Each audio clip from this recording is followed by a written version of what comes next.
Hey, John, can you hear me okay? Yes, we can, Greg. We are waiting to see if we're going to have a quorum, so we haven't started the meeting yet. Okay. I was getting a message that said, please wait for the meeting to start. So I was just sending you a text message when I somehow got connected. So I don't know. We were a little late on starting the meeting, so. Well, and you must have connected through the attendee link instead of through the panelist email that was sent. That is probably the case. If you soon as early as the meeting is, as early as I'm on the meeting, which is usually a half hour before the meeting time. If you're clicking on the attendee link, then you can only get on once the meeting goes live. Okay. Yeah. And I was working away and said, oh, I better get on the meeting. And so I'm not sure what link I clicked, but it wasn't the right one. Well, we got you. That's all that matters. Perfect.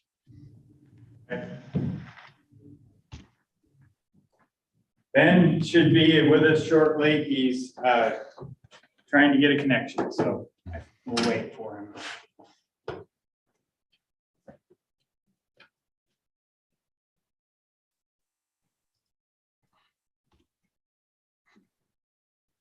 You should have the ability to share your screen, John, and I will give Greg the ability to share his as well.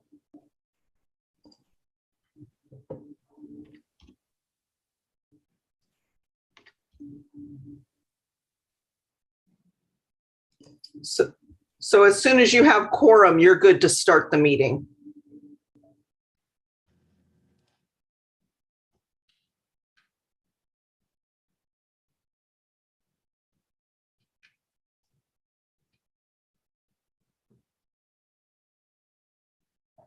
Or you're good to start. Well. You want a gavel? Yes, I do. That's Okay. why I was here in person. Let's get it. I don't know that I've been able to use it. I think the entire time You got to go I've been now. here. Right? So teach me how to use it. Is it before I begin? Just after I finish? Is that how? Yeah. Call the meeting to order. Gavel closed, I guess, yeah. Okay.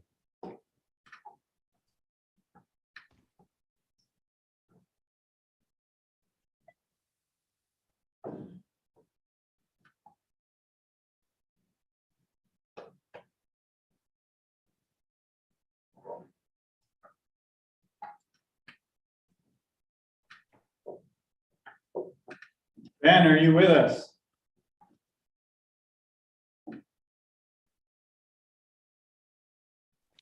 I am with you. Sorry for the delay there.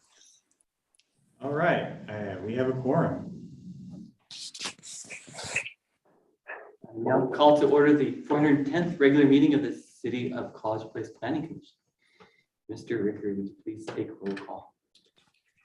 Randall Brennis Moreau. Present. Brian Roth.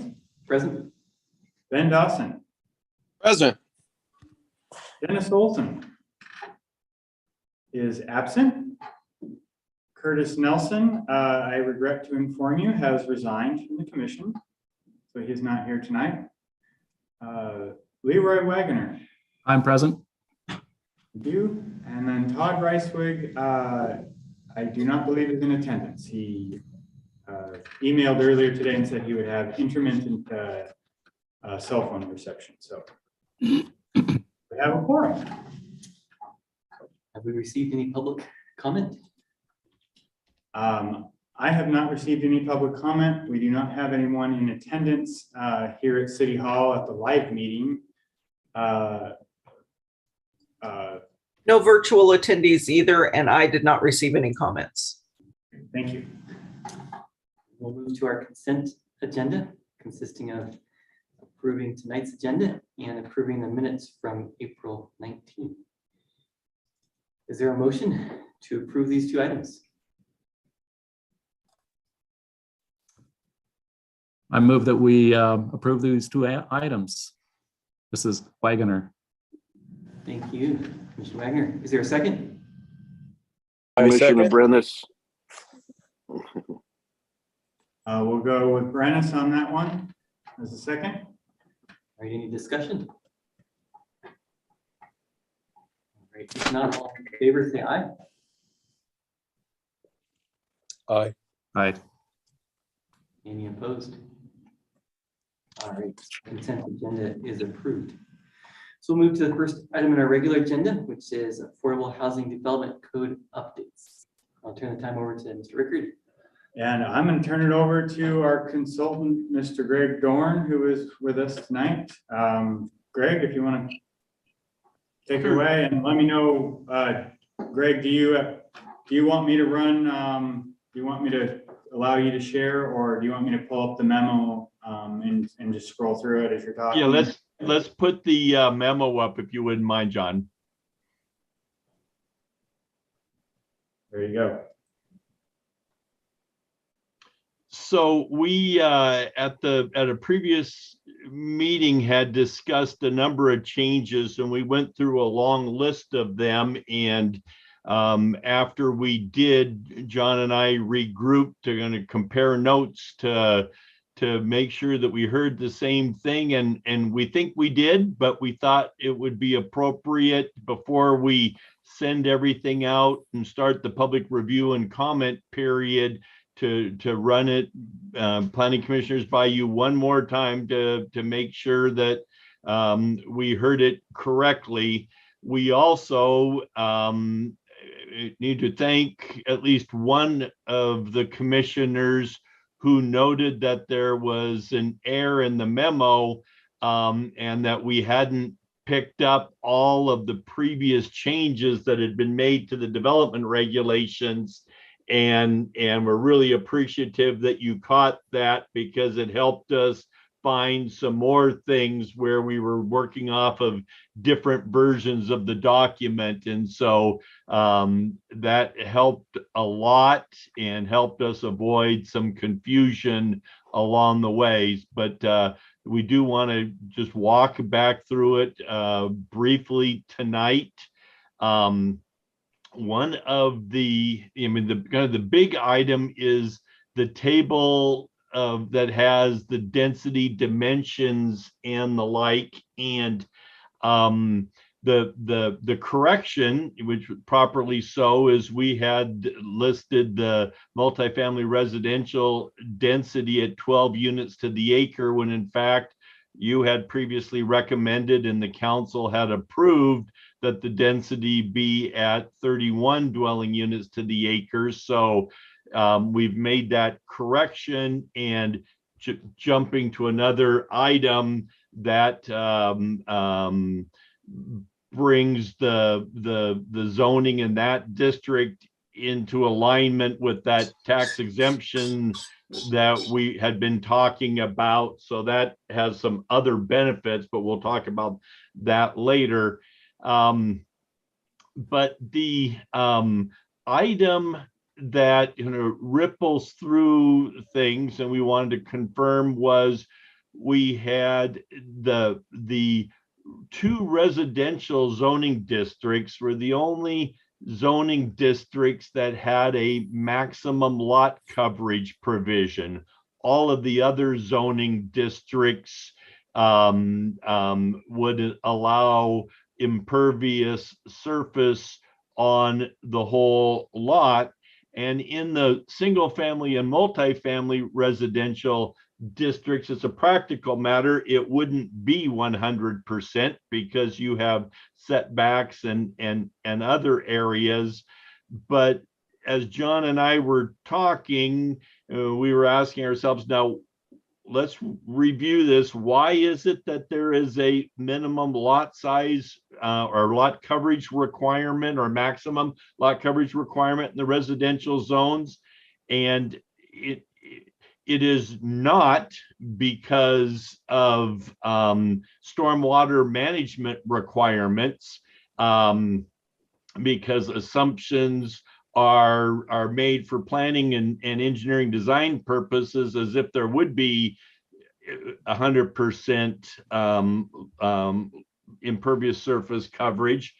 And it's not because appears to be a high priority planning issue, because as we talked, it is something that is frequently not checked or overlooked.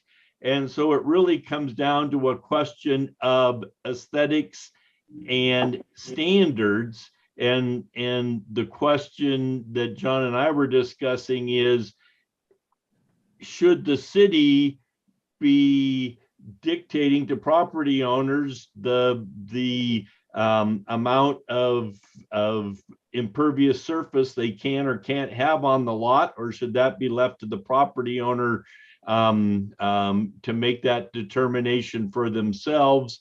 And as John and I went around and around, we concluded that there isn't a requirement on commercial or industrial properties, and there shouldn't be on residential properties, and there are enough factors such as the setback requirements that will come into play, that how lots are configured and how buildings are put on the lots, as long as they meet setback requirements and the separation requirements under the code, the amount of impervious surface should be left to the property owners and the builders and developers. So our thought was that lot coverage requirement could be deleted. And we had heard the commissioners, you discuss either increasing it or deleting it. And so we said, let's come back and confirm with the commission that it can be deleted. So you'd see that if that were the case, it would result in one fewer columns on the table, and it would affect one of the footnotes. But we wanted to check back in with you. And John, is there anything you'd like to add before we? The only thing that wouldn't be affected would be, we would still limit accessory buildings to 10% of the lot size. So it's not really it's kind of a lot coverage issue, but only applicable to the accessory buildings. Yeah. Because those buildings are allowed to be built in the rear yard setback area. So we would want to make sure we're still limiting the size of those. And that was a really kind of, I think, a hot topic of discussion last year when we made that adjustment. And I would want to keep that. Can I ask a question, John? Yeah. Yes. Yeah, you had said that accessory unit 10%, that's 10% of the lot size or 10% of the usable lot? 10% of the lot size. So an accessory dwelling unit with footprint, let's say you had a 6,000 square foot lot, would be limited to that 600 square feet for the footprint of the building. Okay. You get onto a bigger, an acre, then you're looking at 400 to 300 square feet is your minimum for all of your accessory buildings. The maximum, you mean? Maximum. Yeah. No, minimum. Yes, the maximum. Thank you. Yeah.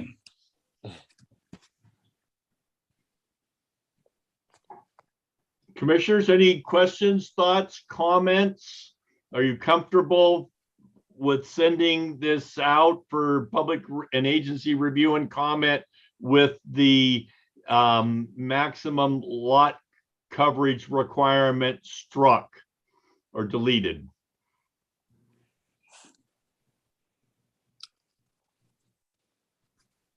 I'm just reviewing it really quickly here, but my initial thought is unless something unusual is brought up by another commissioner, I think that's a great idea.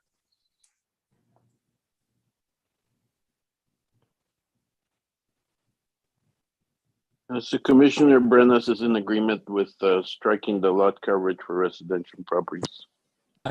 Wagoner here. I agree as well. I just have a question as well, though.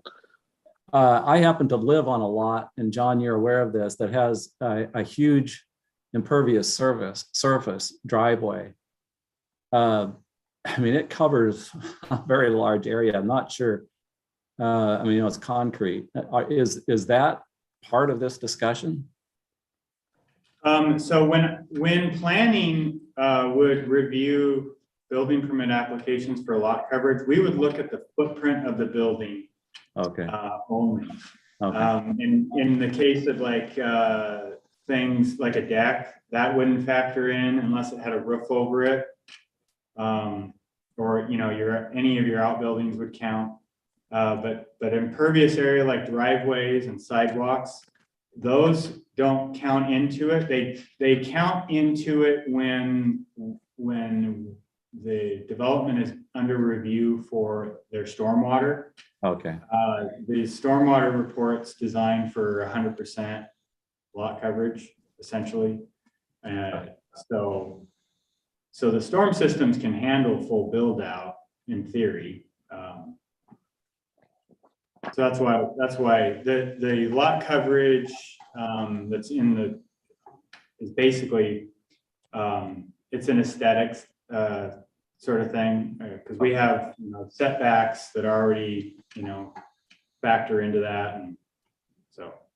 Okay, that answers my question. Thank you. All right, I think everyone's had a chance to comment. Do we Okay. need any action from the commission? No, we're going to go back up and talk about the rest of the changes. So we'll go ahead and proceed with for distributing this for review and comment with the maximum lot coverage deleted. And then John, if you'll scroll down a bit. Yeah, what do you want to look at next? Just stop. I just want to back up, scroll up a little bit. I want to just see that deletion there. Okay, so we've got the lot coverage requirement is comes out of that footnote there. And we have this one. Let's see. I think that was just a correction. A change that had previously been made was not reflected, so we've corrected that. And minimum lot size, we know that this was something the commission had talked about in the past, and we heard at your last meeting a desire to keep the 6,000 square foot minimum lot size in effect. But as we were talking, there can be situations where you could have a duplex that is smaller than a single family residence, and you can so as we were thinking about it, we thought, why require a larger lot for a duplex than a single family residence?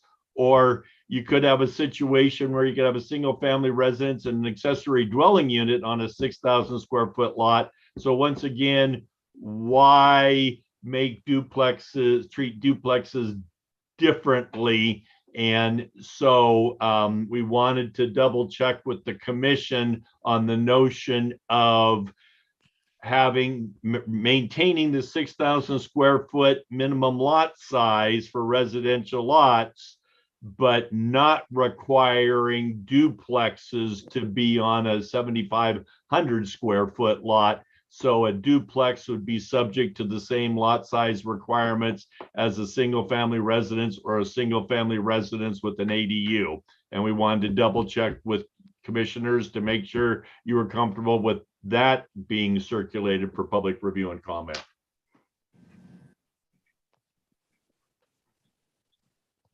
Any comments from the commissioners?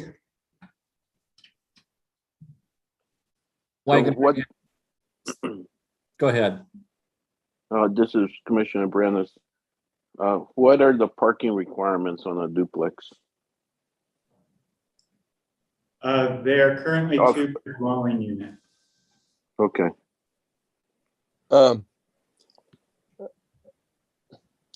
John, just to clarify that, since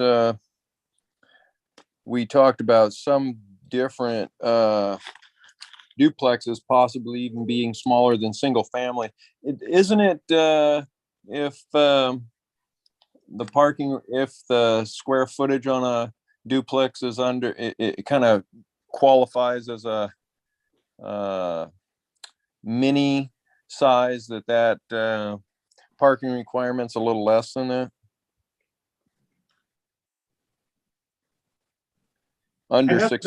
I'd have to double check on that. I know it is for, in an apartment complex. For instance, if you have like a studio apartment or 1 bedroom and the units are less than 600 square feet, then we only require 1 parking space. The same thing for accessory dwelling unit.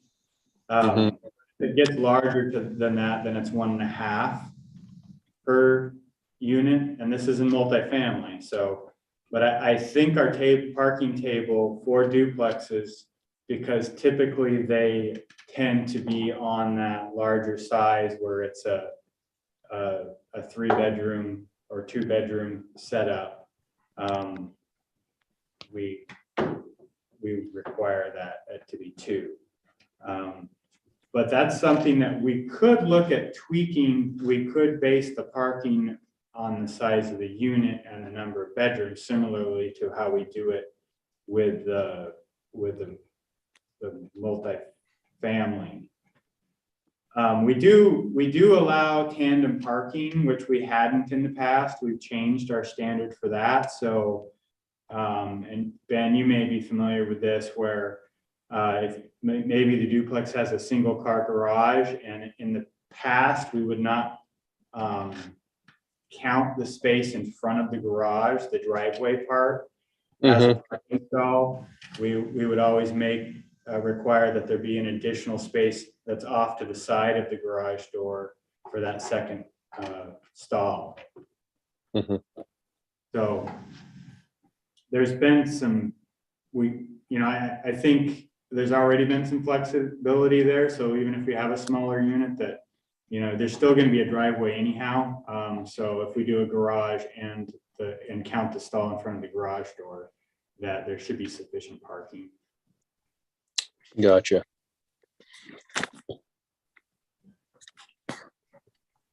Were there other comments?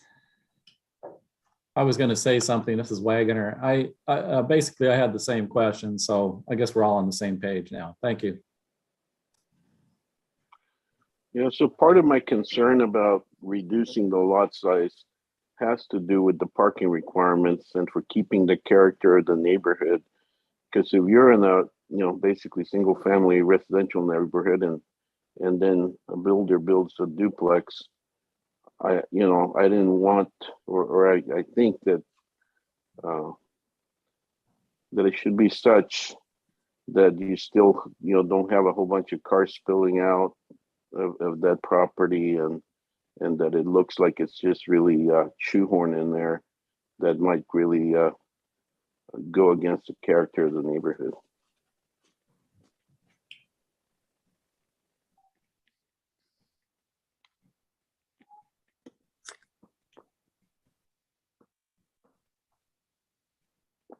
Yeah.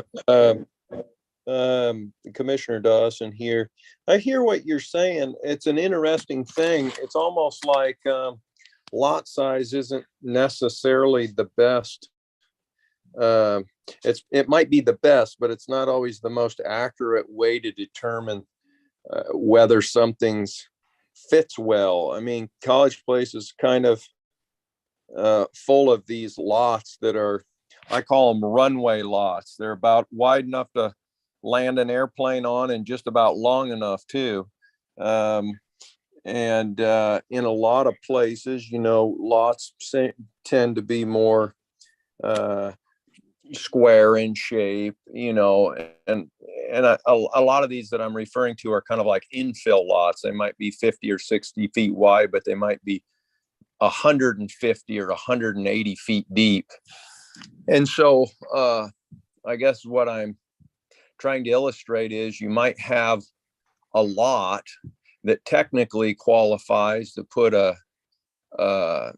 duplex on, but because of the road frontage, it could have that spilling out characteristic that you're talking about, kind of almost where it's not really pleasing to the other homes in the neighborhood. Then you could have a lot shaped the other way,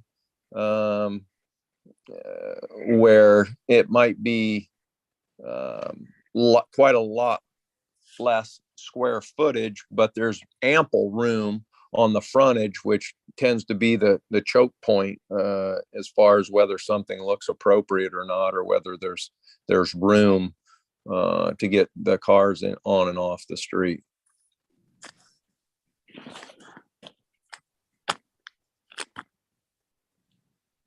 Yeah, Brandel, if I might add too, and I hear what you're saying as well.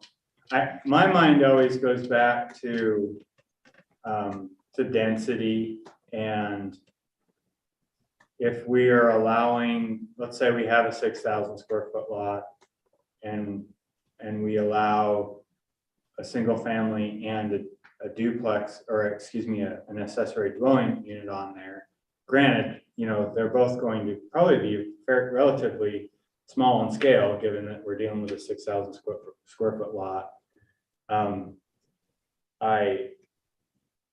That's where my mind goes. So going to the density, and then I also want to point out that we have implemented certain provisions in the development code that limit the size of the width of your driveway based on how wide your lot is.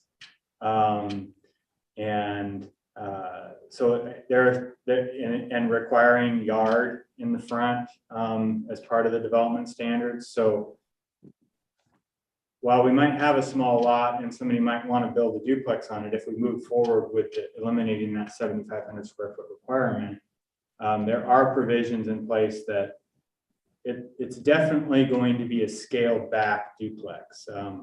I don't think you're going to see,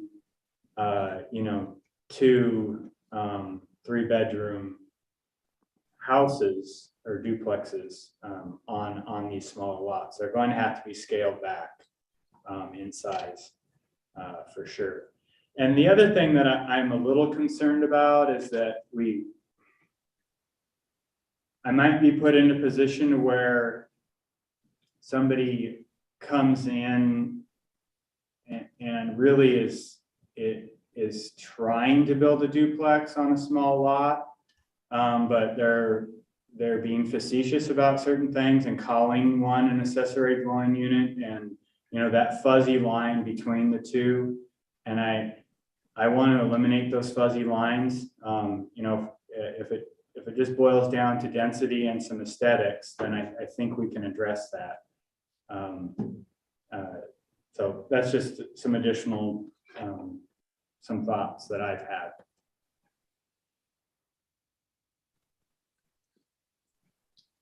Great, good conversation. Any other comments before we move on?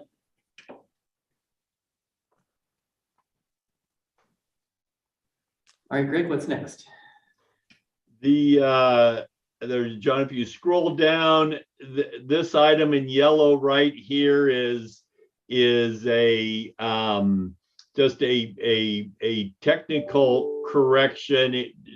It came up in a real life situation, how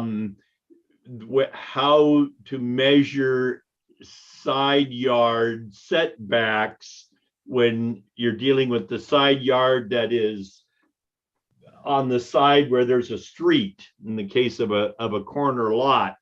And the way it was written, it said the side yard setback from the street shall be 15 feet.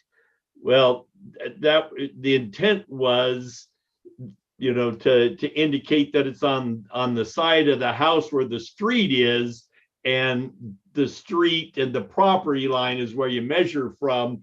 But there are instances where the street as defined by pavement is not where the property line is. And so there could be some confusion, or someone could say, well, it's 15 feet from the street, but it's not 15 feet from the property line on the side where the street is. So we're having to rewrite it to be clear that when we're talking about the exterior side yard setback, it shall be 15 feet from the property line in the case of a corner lot. And hopefully that will clarify that it's from the property line and not from where the pavement ends. And so that it hopefully is a technical correction that will help avoid some confusion, or putting John in the position of having to explain to someone that they really can't do what they wanted to do. Hey, Greg, as I look at this definition, or not this definition, but this note, I often get questions about what is under the old zoning code, we used to call it a second front yard. And I would like you to take a look at the definition sections for our yards to see if we talk about, because now you're calling it an exterior side yard. And I'm like, exterior side, what does that mean? Are there interior side yards? Yeah, right. Well, there are, and I know what he's getting at, but I don't think our definition section addresses it. So okay, let's take a look at that. And because an interior side yard would be just that. It would be your common side yard with your neighbor. And so, but I think this language is headed down a good road, Greg. Okay. I have a comment. Please. Wagoner here.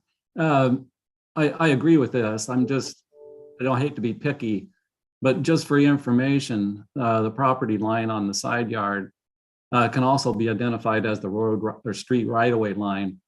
And some people don't necessarily. So in other words, you could put from property line / street right-of-way line.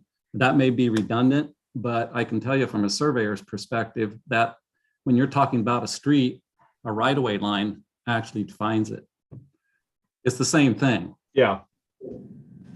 Well, and while there was an error in this down here, where it said from the street, I was able to go back up here and point to this section that says, which one is it here? Where'd it go? Building setbacks shall be from the property lines, number 3. Yes. Yeah, number 3. Yeah. Oh. Yep. That's good. Yeah, that was my fallback. We could say, instead of exterior side yard setback, we could say the street side yard setback shall be 15 feet, but we're probably going to have to define it no matter what we do.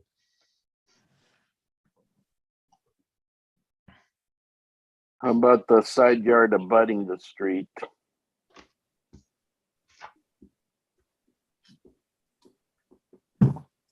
Makes sense. Maybe even say abutting the street right away, because you could also have a situation where you have a right of way in an unimproved street. That's right. That is a significant point.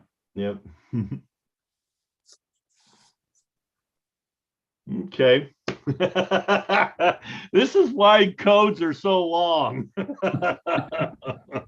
Oh, boy.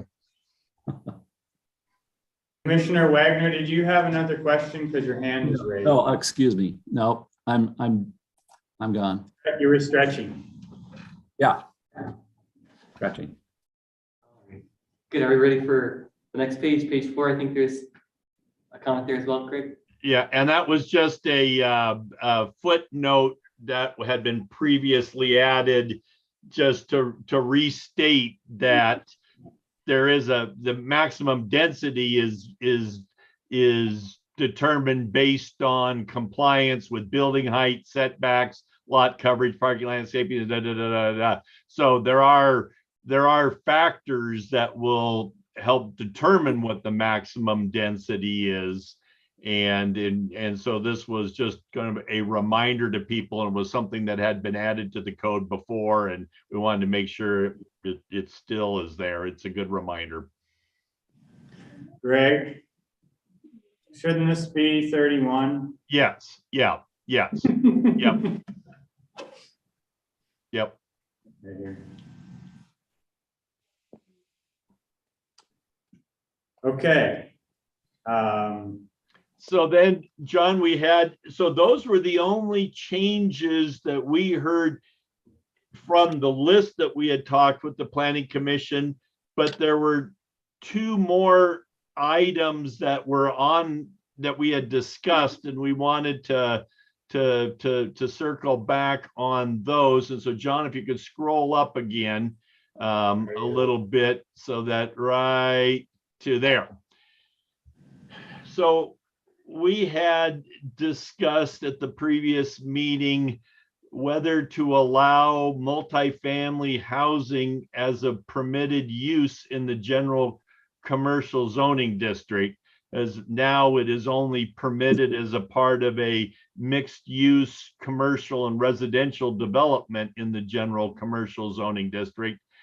And our sense was, in listening to the council, that, I mean, the commission, that you weren't inclined to move toward making multifamily housing just an outright permitted use. And we had in our notes to look at changes to the mixed use development standards that might make mixed uses more attractive. And as we had previously discussed, this is an item that several cities have adopted or provided for, which is to allow, and encourage mixed, commercial on the ground floor or in the front buildings and residential above or behind. But it works in some markets and it doesn't work in other markets. And Spokane is an area, for instance, where you see a lot of buildings with the commercial space vacant on the ground floor, or perhaps maybe something like a exercise club or facility, something that takes up a lot of space, but it's not. It's a pretty limited kind of commercial use. So it's one of those things that in theory works in the right place, but it doesn't always. And so we were kind of debating what to do. And we said, well, let's come back to the commission and see if the commissioners have any thoughts on changes that could be made to the mixed use standards that might make mixed use a more attractive option in College Place. So we have the standard there, and then we also said maybe if there isn't something that could be done, let's check to see if the commission might be so inclined to kind of reconsider the notion of allowing commercial as multifamily as a permitted use. Or did we hear it right that no, it shouldn't be permitted, it should only be permitted as a mixed use, and just leave it as it is? So we thought we'd just check back in, make sure we're all hearing and thinking the same thing. And so commissioners, if you have any additional thoughts or comments or guidance for us, we're all ears. Before we go into each commissioner asking for comments, I just wanted to kind of highlight, and show you what our current code allows, which is basically in the mixed use zone, it says that all buildings fronting streets having commercial and or office use on the ground floor, all residential uses shall be above the ground floor. So I think this particular requirement right here may be shoehorning us into a certain layout that might not, like Greg alluded to, how it's not, has not been very effective up in the Spokane market, where there's a lot of developers are doing this, but the ground floor commercial ends up being vacant. I'm wondering if a more flexible, like just a mixed use site where maybe the developer takes a certain percentage of their site and has commercial, and that gives them some more flexibility on the product, the residential product type, where maybe they have some, high-rise apartments, 3-4 story apartment buildings. Maybe they take a portion of the site and they do townhomes, or maybe so maybe making this section a little bit more flexible so that they still have to do some mixed use at the site, but taking it out of the requirement to having that vertical mixed use. I will say on College Avenue, we changed the downtown mixed use zone to allow for a mixture of mixed uses, residential and commercial, and we don't require the vertical mixed use. If you recall, the Economic Development Commission passed an incentive program to encourage a mixed use development, and as part of that incentive program, if they meet certain criteria, the city will waive some or all of the development permit fees. So everything from the site plan application fees, SEPA, through to the building permit fees could be waived. And we've had some interest in that program. We've had developers, I've talked to developers about it.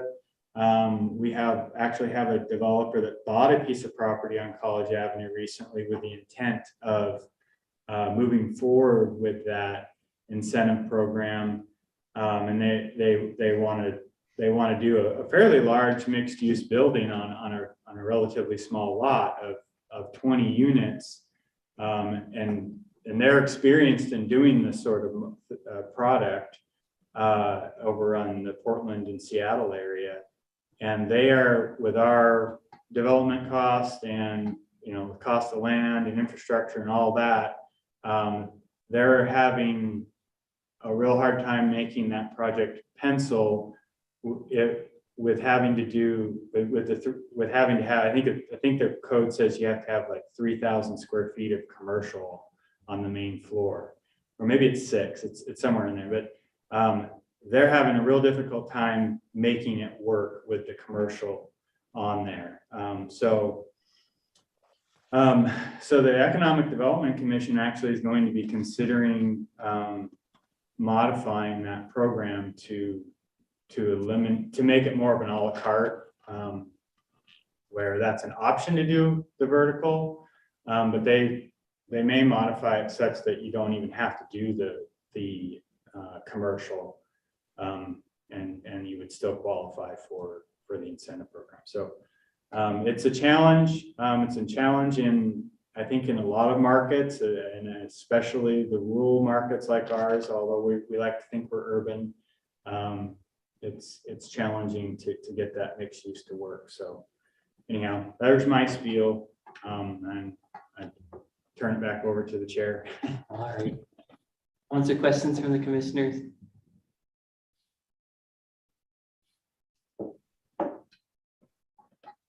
So this the mixed use that we're talking about, this Commissioner Brenes, is this part of the code that allows basically mixed use in commercial zones? Yes, this particular section of the code applies to the general commercial zone. It's currently in our code. Would you go up a page, John, on the screen? Yeah. There, right there. Yeah, okay. Yep. So it's in the housing standards 1460-180.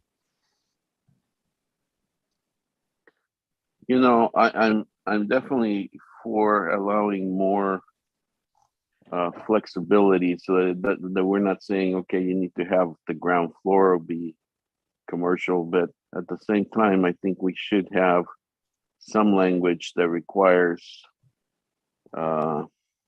maybe a percentage, then 40% of the yeah, I don't know how to say 40% of the ground floor. No, yeah, I don't know, something that so that then we know that in the commercial zone still there's going to be a commercial component, and not just that all our commercial sites are going to end up being, in a sense, multifamily.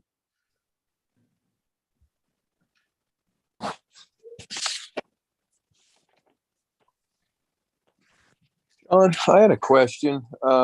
When we designate this, I think that's a good question. If we have, if we, I think that's a good question. Kind of some of the pros and cons of having maybe nice multifamily in a commercial. I mean, I understand we need our different areas kind of set aside, and by making this mixed use, it certainly says we can mix it. You know, that's the point. But what would happen if it was just like, what, I guess, if you could kind of paint me a picture of maybe what the downside would be if this developer that you're talking about wants to put 20 units on a fairly small lot. What if they just had a really nice coffee shop and the rest of it was multifamily? What would be the downside, or what are we trying to protect by keeping it at a certain ratio? Well, there's a couple of different ways you could argue this. Is one is you could look at the general commercial and say the city has limited general commercial property suitable for development, and if you open it up to multifamily housing, you could end up, without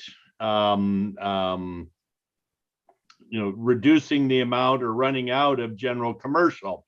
So, one argument is we need to preserve general commercial for general commercial. On the other side, you could argue, yes, but there are lots out there that are general commercial that have been vacant for quite some time, and they're not on arterials, or they're low visibility lots, and they just haven't developed. And if they haven't developed yet, are they going to develop? And so why not open up and give the property owner and developers more options? So you can argue that one, two different ways. You could also say, well, gee, if we run out of commercial property, wouldn't that be a compelling argument to go back to the county and say that the property that's over on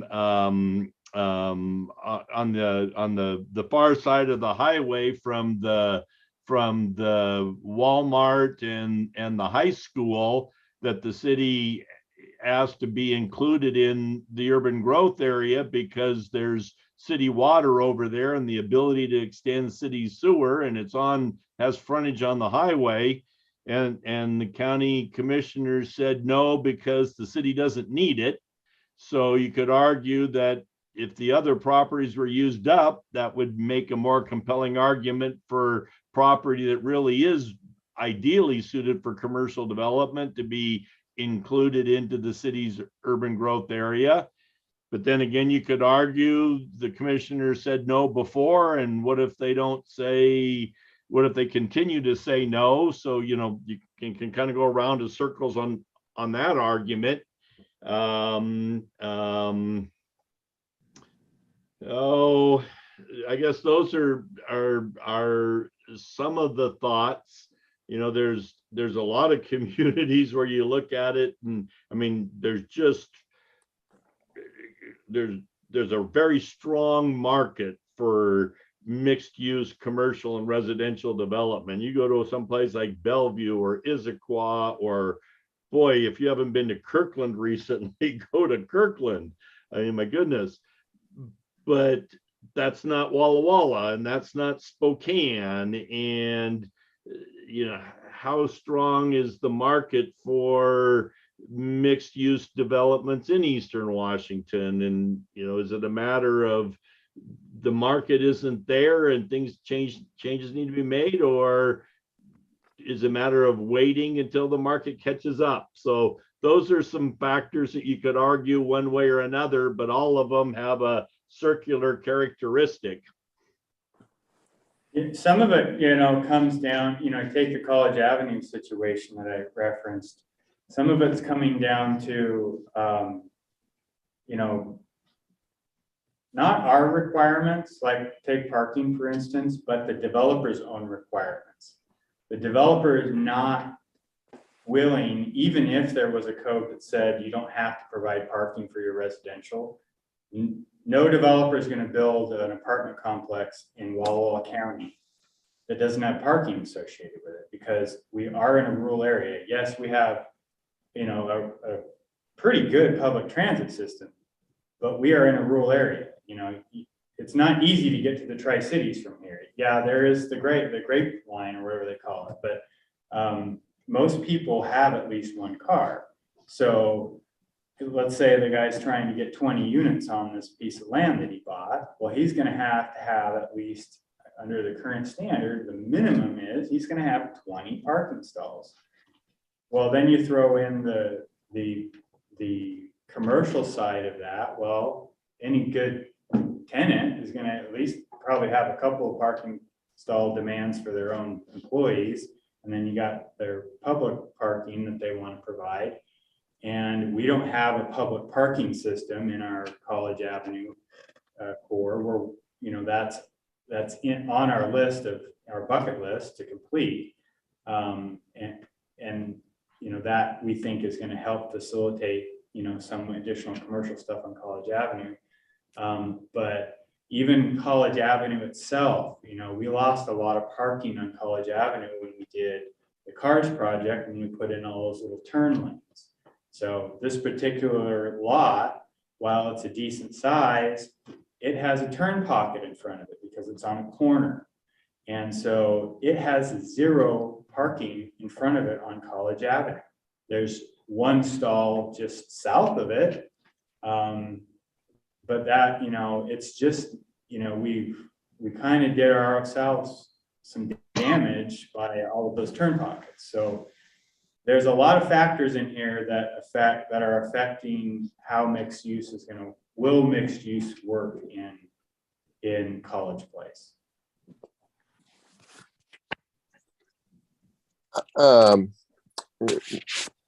Dawson here. I think maybe one of the easier ways to answer this question is what some of the goals of the city of College Place are currently, because I mean, we can review these codes and we can update them.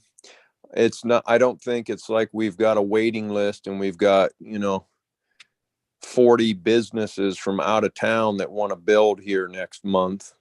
So I think, you know, if we have some interest and we think we could work together accomplishing something that would spur kind of like a win-win for the city and for a developer to kind of move a project along, so to speak, or kind of be a even an experiment. It doesn't seem that all would be lost. So yeah, I think if we could size it up against what our goals are, might be really helpful, at least for this first initially. It seems like sometimes it's really hard to see far enough into the future with that clarity that we might need to anticipate several years down the road.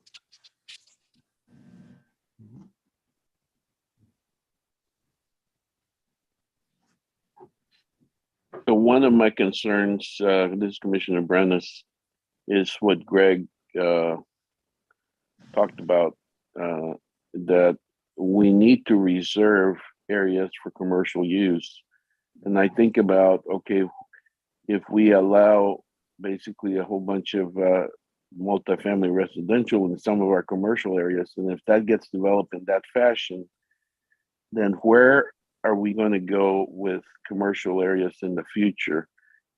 Because some of these commercial areas, like along Myra Road or even College Avenue, I mean, that's where we have the major arterials that kind of make sense for some commercial areas. And I just don't know if we don't protect those areas for commercial use, where else we're going to get some commercial zones in the future. Hey, John, could you scroll down one page? I've been looking at something here, and stop. That provision that's highlighted in blue, we had previously revised that and had inserted the word arterial, all buildings fronting arterial streets. So we had already built in even some more flexibility than we had before. It's not any street. It would be things like, College Avenue as an arterial. But if it was a local street, you could then even have it on the residential on the ground floor. So we had built in a degree of further flexibility. And so, at this point, we've kind of pushed it out there quite a bit. And so some options for the commission, we can, take the notion of multifamily as being permitted in the general commercial out to the public to see if you get comments one way or another, or to take them both out and say we're considering one or the other. What do you think? Or commissioners, we can just leave it as is right now and continue to study and contemplate. So we have a number of different ways to go. The other items we've talked about, there's a clearer sense of direction. So it's also possible that this one just isn't ready to go with all the rest. Greg, are there any sort of commercial floor ratio to residential square footage and floor ratios that you could propose or look into that might work? Oh boy, I'd have to kind of look into that to see.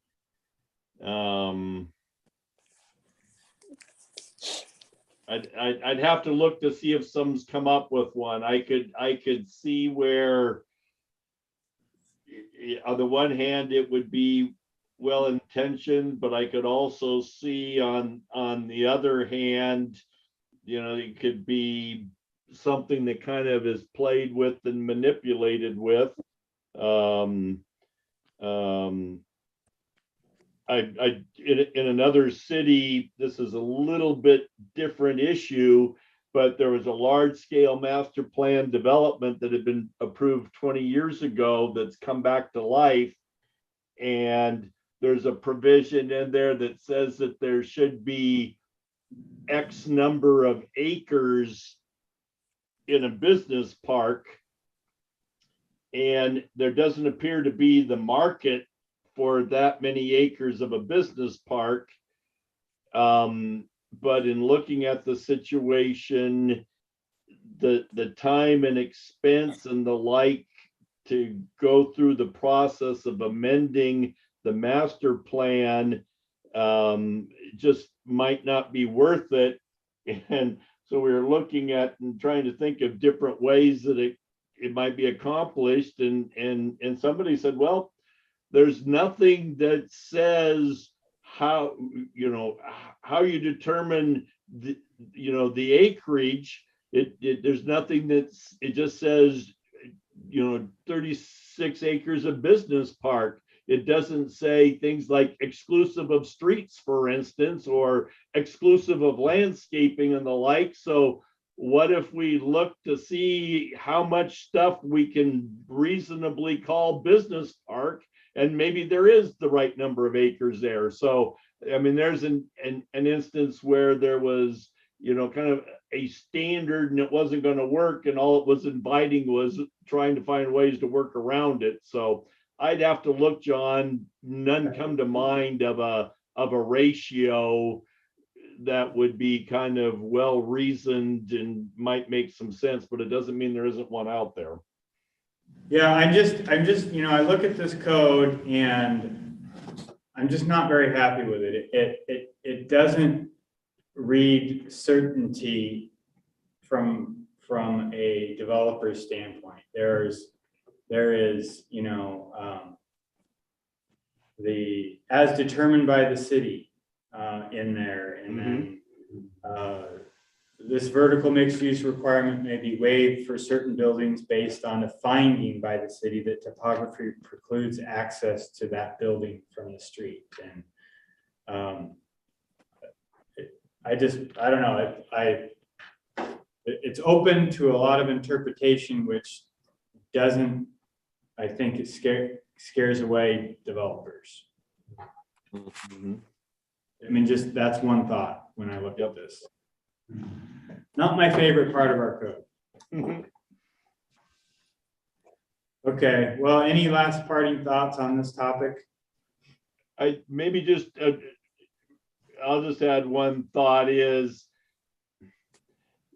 I think in looking at it, if there was, if there's a market for mixed use, developers will build in a mix of uses. And so I think to me, it kind of comes back to, should we permit multifamily development as a standalone use in commercial zones? And I don't know that that's necessarily something bad or to be shied away from. Like I said, if there's a market for a mix of uses, developers, will build it in. So maybe I think I'd be inclined, instead of trying to find a way to rewrite this code, just keep it simple and go to the issue. Should multifamily housing be allowed in the general commercial zone? And if not, why? And maybe I wouldn't shy away from that, but there's plenty of room for different opinions on that. And I don't know that anyone is better than the other, but I don't know that necessarily trying to fix this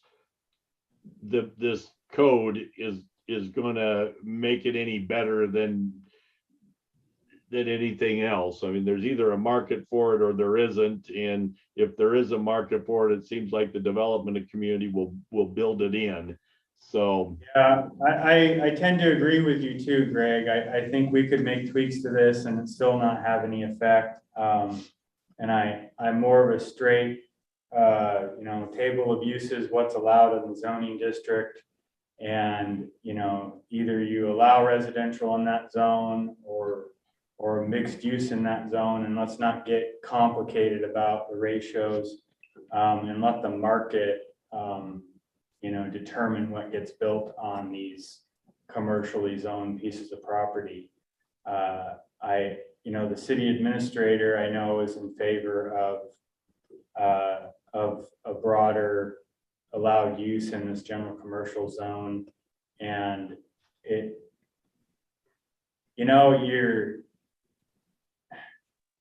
the retailers are always looking at rooftops, and then you need the affordable housing for the people to work in those retail environments, and it's just this vicious circle that we keep going in. And I've been here 18 years, and the commercial drive project was the partners were all scheming about what to do down there on Commercial Drive, and it's still mostly undeveloped. The Whitman extension project, again, was a big box Costco was coming to town, and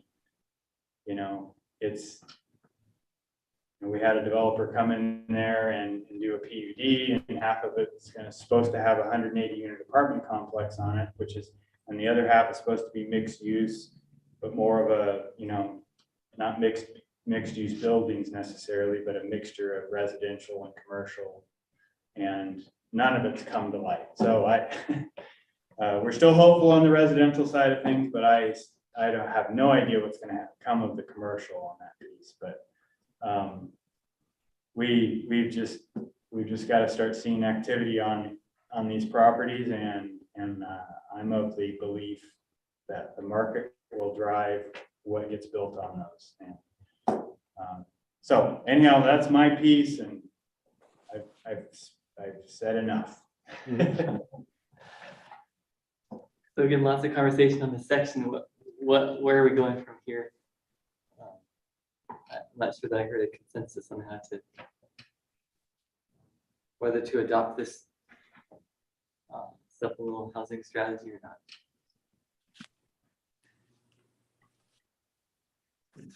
So the kind of the no action or agreement would mean that we just leave it the way it is, and we can take it up some other day.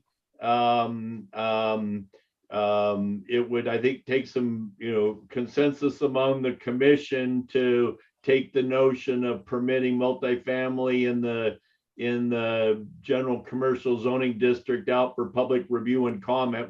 I think we need some consensus among the commission to do that. Otherwise, we wouldn't take it forward at this time, and we'd leave it for another day.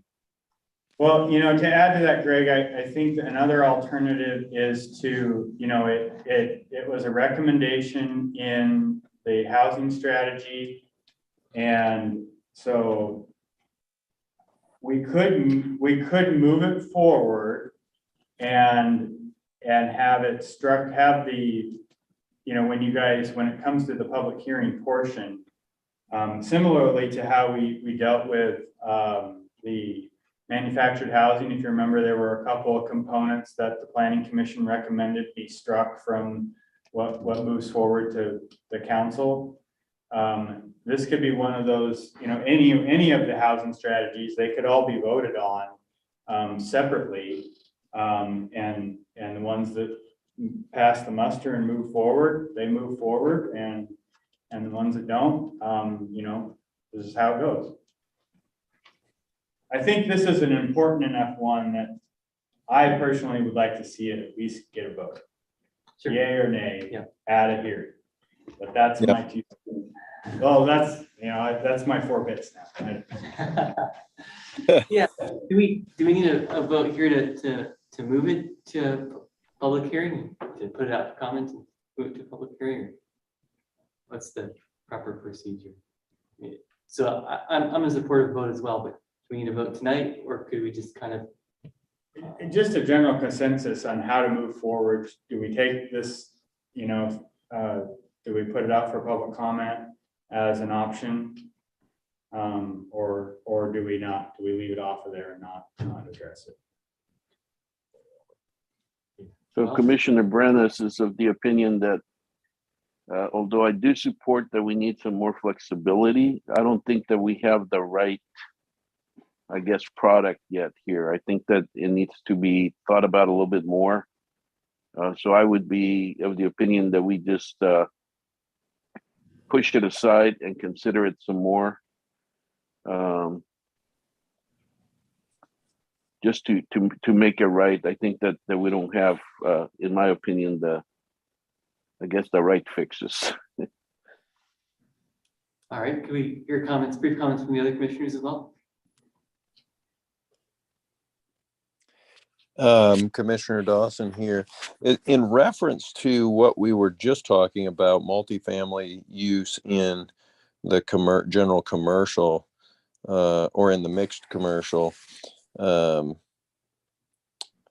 unless there's something irreversible about this that I might not understand. Once again, I think if the goals of the city is to see some activity, see some development, we've talked about, this review of like 18 years and, look at College Avenue. It's great to see this new building coming in, the coffee place. But I mean, if the goal is to stimulate some activity, unless it's completely irreversible to come back and revisit this in 5 or 6 or 20 years from now, when all of a sudden maybe we're running short on space for, I would like to say, I would be for opening that up. Now, if for some reason it's irreversible, then I think, oh, well, maybe we spend a little bit more time reviewing. But as long as we can revisit this in the future, I think, if we have, that's how I stand on it. Thank you. Mr. Wagner. Wagner, I tend to go with Mr. Dawson's comments there. I can appreciate Mr. Benton. I pronounce your name, Brent. Yeah. Brandon. I get it, but I tend to agree that unless this is set in stone and we can never change it, then why don't we move it forward? That's my feeling. I see the same thing as Mr. Dawson. That's an informal tally of the views of our planning commission. So it seems like we should move this forward, at least to public comment. Okay. We'll have a chance to vote on that formally. Yes. In a future meeting. Okay. I think, Mr. Chair, I'd be inclined, based on the discussion, to make sure that we would make it clear that the planning commission is considering fine-tuning the existing regulations versus allowing general commercial as a outright permitted, and so to invite comments on both, so that we are, kind of, fully disclosing to the public that this is one that's really open to discussion. I think that would be appropriate. So if that, Mr. Chair, is going to consistent with the direction you just provided us, that we would do that. Seems that would invite the broadest feedback and give community a sense of what we're wrestling with. So that seems appropriate. So Greg, you're saying this supplemental housing strategy would be one option to move forward, and then another option would be to do some tweaking in the existing mixed use. And we would just say that in what we send out to the public, that the planning commission is considering this versus this, and we would accept comments on either option, either item. Does that work, John? Yeah, because honestly, I think if we